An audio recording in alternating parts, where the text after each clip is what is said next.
Bulaga. Andito na naman tayo sa Manila Memorial Park. Yan, ang pupuntahan natin dito is ang kapatid ni Robin Padilla na tatay ni Daniel Padilla. Ayaw niya magsalita, bahala ka. So ayun, nakikita niyo yung tore.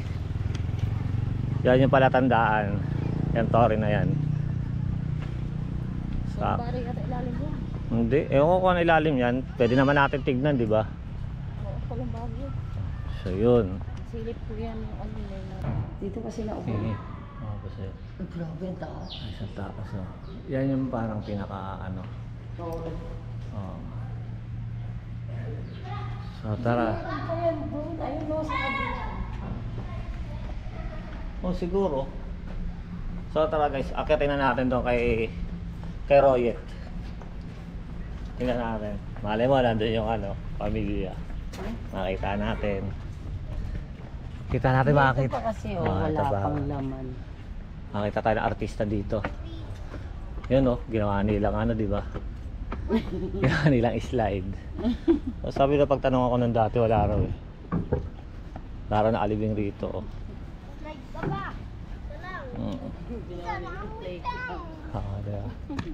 Masarap? Ba? Masarap pag-slide. So, ito oh. So, ayan guys. Oh, yun. Okay. Ay, parang walang dumalo kay Royet. Oh. So, wala akong makikita ang bakas ng ano. Meron. Oh. Wala. Ayun eh. Bakas ng bulaklak, wala man lang eh. Siguro pans lang. So, lumipas na yung ano. Ano na ngayon, November 5, no?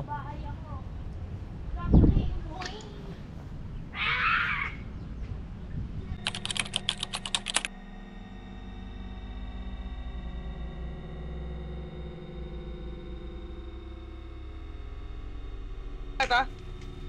Sige, buddy! Sige! Ingat!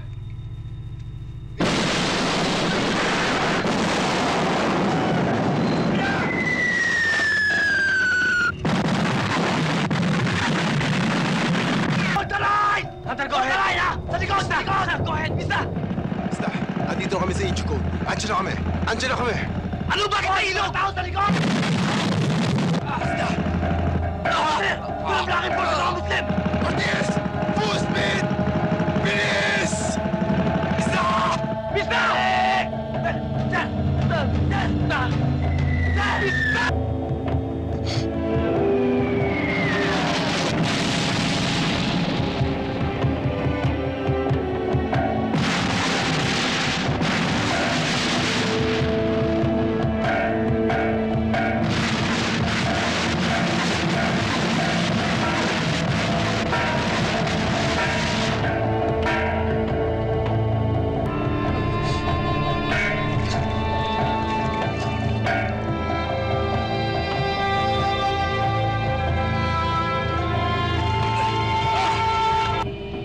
Jete! Basta.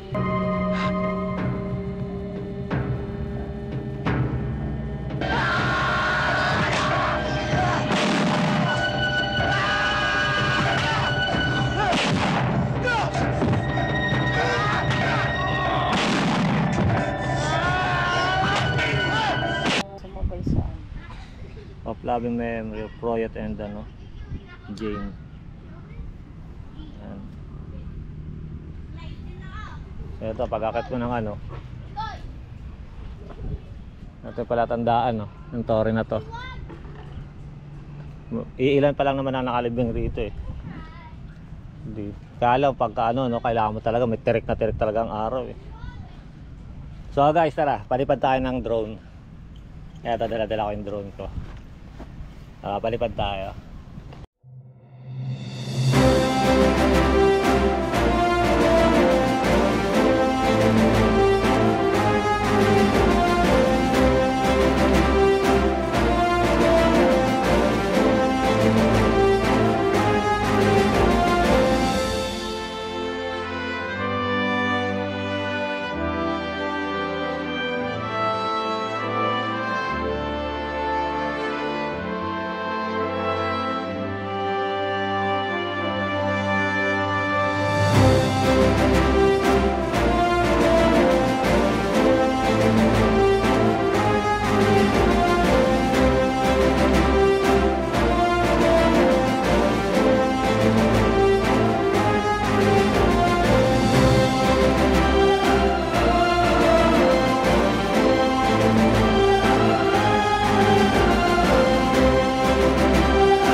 guys,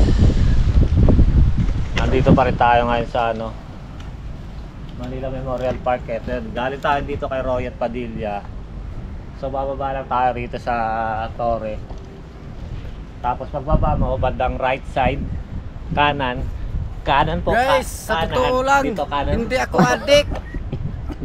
Sa kanan, pagbaba natin sa kanan. Hinahabol ko po kasi yung camera, nawawala ako. Gago ka. Kita ka dito, hindi ka na.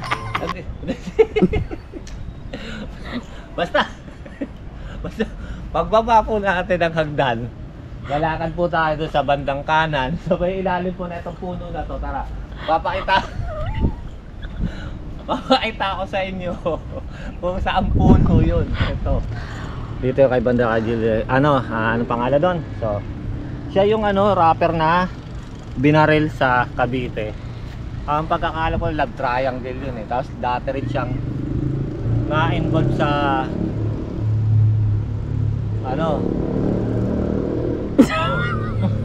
na-involved siya. Basta kung anong na-involved yun, wala tayong pakialam. Kasi huwag natin pakialaman yung personal nila buhay, lalo't wala na sila. Basta ang nangyari lang sa kanya, pinatay siya, binaril sa Cavite gabi na nagmumotor.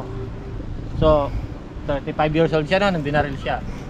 So yun yung tanana. So ngayon sasabihin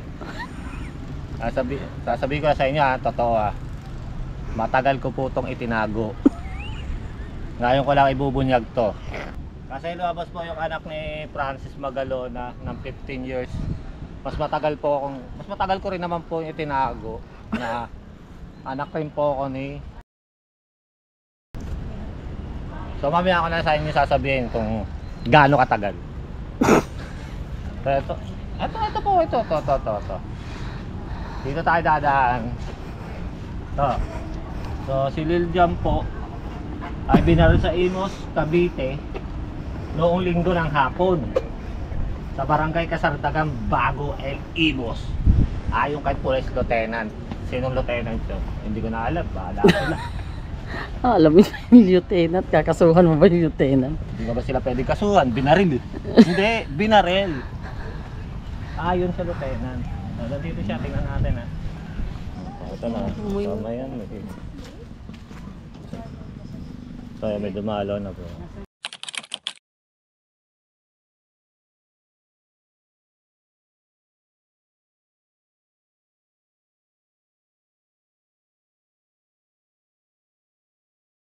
Kanan ko, Olongo mo represent, magingay para kay Ladseta.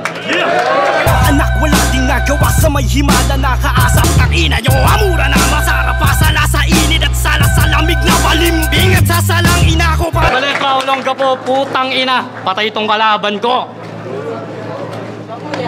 Sa kaliwa naman, Paranaque represent, magingay para kay Lil Jon. Boring? Gusto niyo sumaya? Pakayaan niyo siya. Salang. Toto. Ngayon, saksihan nyo! Ang aking kalupitan! Pagbasan nyo mga kapalid kung paano ko hatiin! Ang kalangitan! Ano kaibigan? Hindi ka pa natitindihan? Ako hindi din, wala pa nga akong naiintindihan. Ano pakiramdam mo kalaban mo ko? O di ba matagal mo na tong mithi? Kamusta ang buhay-buhay ng seta? Sa likod ng yung pagiging igme. Ang angas-angas mo sa liga, putang ina mo.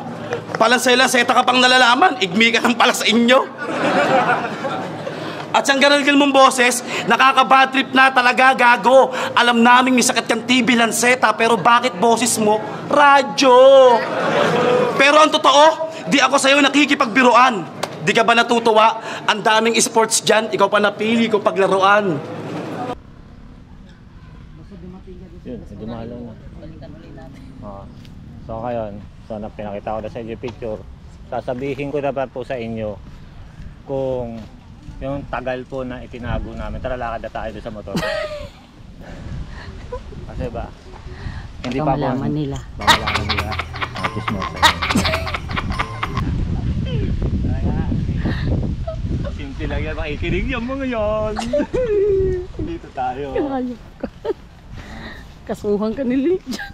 Malayo na. Hindi na tayo maririnig ng mga nakakaupo doon. Okay. Gagi. Kita yung luga. Ito na yung sekreto na matagal na pong itinago ni Lil Jan sa publiko.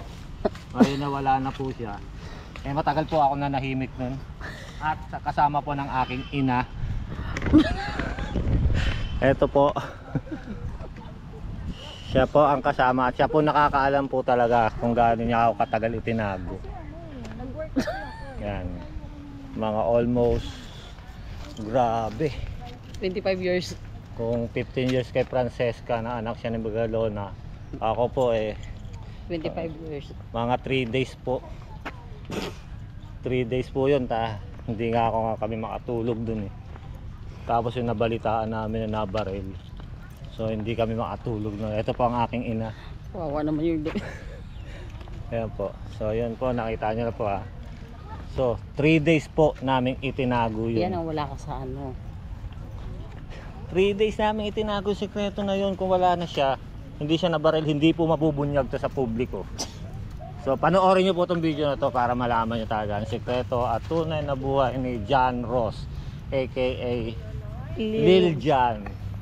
So pagdating sa rap battle, so 3 days ko nga lang po tinago, kaya hindi ko po ganong alam. Kasi sobrang sarap po ng tulog nun eh. Guys, sa totoo lang, hindi ako adik. So ngayon, tatapusin na po namin ang video at pupuntahan natin si Jam Sebastian. Si Jam ang nagpahirap sa amin kung saan namin siya matatagpuan. Kaya 3 araw kami pabalik-balik dito. Pero ngayon nakita na namin, nandun daw siya banda. Kaya lang dami tao, bakit di na naman tayo makapasok dun? Okay, na may libing dito.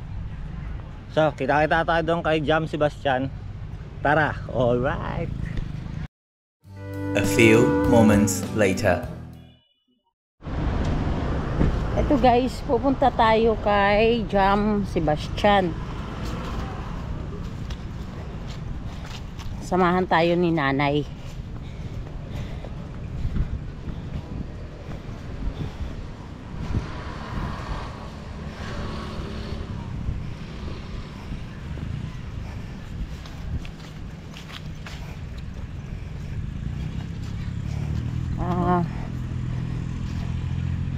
Ito Jambel. Sige na, salamat po.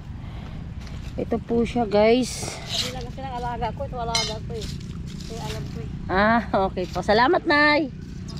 Ito po si Jam Sebastian. Ayan po siya. Ayan, namatay po siya sa sakit. Kung matatandaan po, kapatid po siya ni Yexel Sebastian, yung isang toy collector.